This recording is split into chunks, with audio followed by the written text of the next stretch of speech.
couples from this season finale of Unexpected that I haven't talked about yet, and that is Mia and Isabella and Bryce.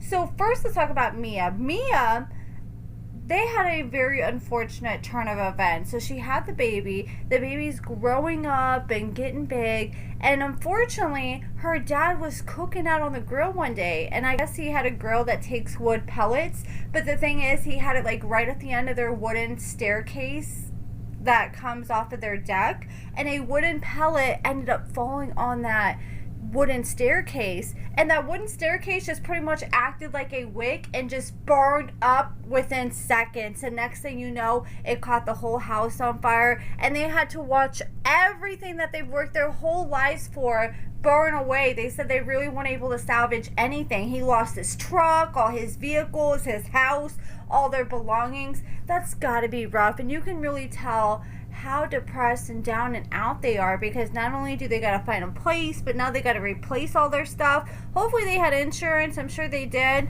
I remember months ago when it was originally revealed that they had a house fire, that there was a GoFundMe. So I tried to find the GoFundMe for this video so we could take a look at how much ended up getting raised. I came across this post from Sarcasm on January 28th where it revealed that Mia's house burned down. She and her family are currently homeless, and a GoFundMe campaign has started in addition to accepting clothing and baby item donations. And that's going to be hard too. You buy all these things for your baby, and then next thing you know, it's just all up in smoke. And as said, the fire happened Sunday evening. The family had just sat down to eat when a woman who happened to be driving by knocked at the door to let them know that the stairs leading to their house was on fire. Thankfully, Mia, her dad, her boyfriend, Jesse, their 7-month-old daughter, and the family's dog got out without being harmed, but unfortunately they weren't able to grab everything, and they lost almost everything. So they started GoFundMe with a goal of $6,500. When I was looking in the comments for the GoFundMe link that's no longer active, I came across this comment from someone, and they said, so they didn't get paid enough being on the show to buy insurance or save their money. And someone said they wouldn't get paid $400 to $425 per episode. They aren't like Ray Romano making $1 million per episode, and they're getting screwed over compared to the teen moms. You know, they're making like hundreds of thousands of dollars per episodes, I'm pretty sure, that came out, or per season that they're making. And here they're only making $400 to $425 per episode at 10 episodes a season. What, they're only walking away with $4,000 or $5,000? Mia herself actually responded. She said, "Don't you just brighten my day? We lost everything in a house fire, and yes, we have savings, but do you really think that we can replace everything? And if so, then you're very wrong. And no, we did not get paid enough from the show, so thankful for your thoughtful comment." So she confirmed that herself. And even then, they don't get paid for the shows until the shows actually air.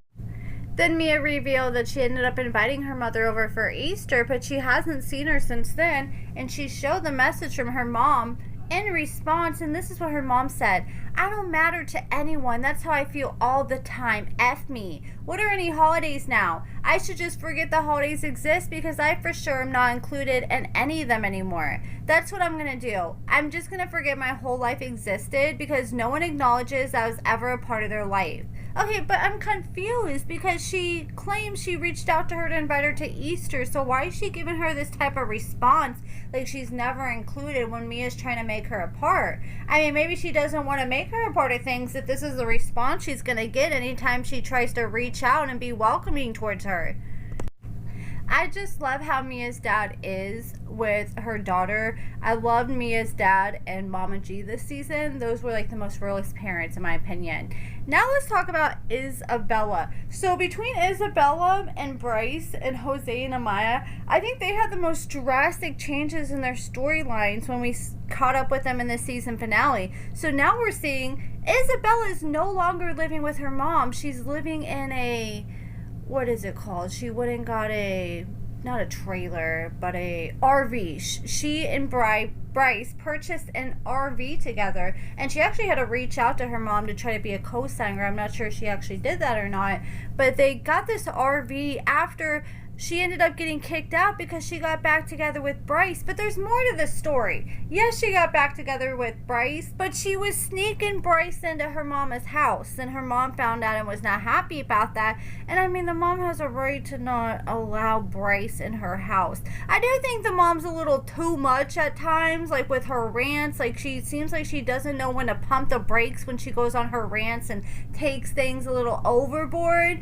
But I understand her not wanting Bryce there when she's not there, when her and Bryce aren't even on good terms. Because I wouldn't want somebody that hates me, that I'm not on good terms on in my house, when I can't see what you're doing in my house. Like, I don't think Bryce is going to do anything to any of her stuff, but you just never know. So Bryce was getting snuck inside Isabella's house while the mom was at work. The mom eventually found out, she snapped, and she pretty much told Isabella, it's either me or Bryce. And she said she decided to pick Bryce because it's important for her to have a father in her life for her daughter, because she never had a father growing up. And I think the mom should allow them to at least have that chance. You know, I'm not the biggest fan of Bryce because he did slap her, but let's give him this one last chance. It does seem like he's genuinely trying to make an effort getting a job. But I am confused because the grandparents were trying to say that he has a job and he works from sun up to sundown.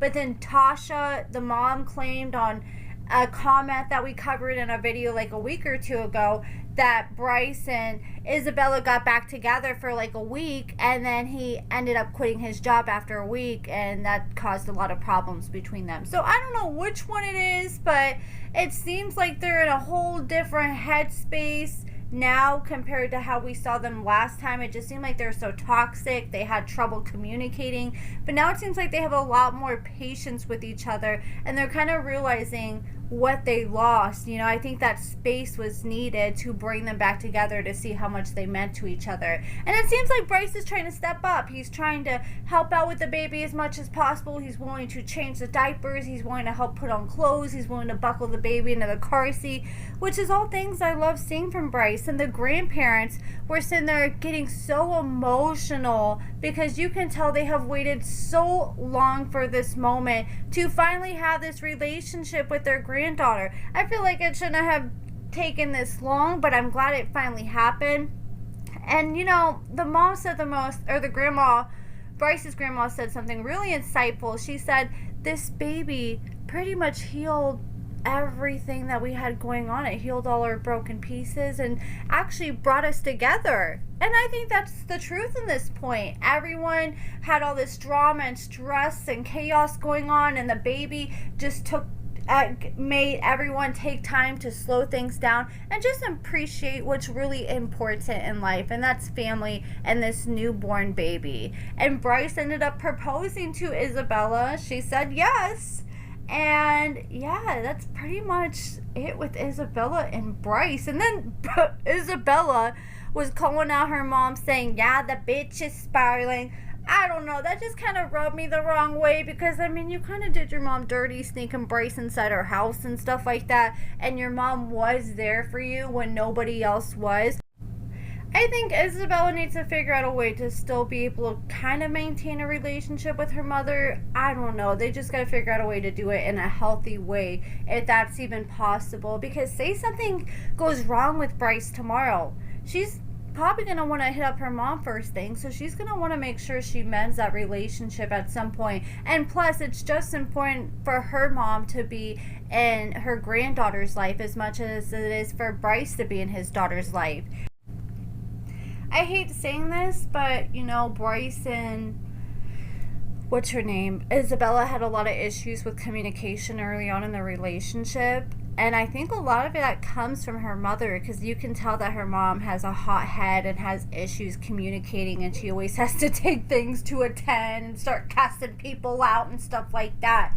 And unless you know how to deal with somebody like that, it's going to get under your skin. And I think that Isabella has picked up some of her mom's toxic traits, but I also think that Bryce has his toxic traits too. But it's just crazy to see how much has changed in 10 months, because we went from seeing Isabella on the couch trashing Bryce and his family to now Isabella's on the couch trashing her mother and her family.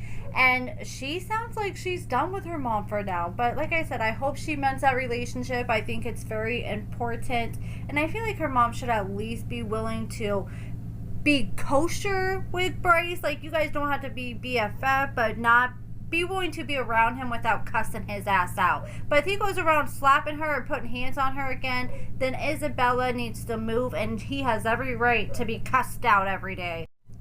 All I know is I'm so happy seeing Bryce's grandparents light up, because this whole season they've just been so down and out in all their confessionals, especially Bryce's grandma. It seemed like every other episode she's breaking down in tears, and it just felt so heartwarming to see how excited they were to be around their grandchild and have a relationship with her, and how much that meant to them and how emotional it made her. And you could just tell the whole family was on cloud nine. Bryce's grandpa couldn't stop smiling. Bryce's grandma couldn't stop smiling. They were laughing over every little stupid thing because they were just feeling life.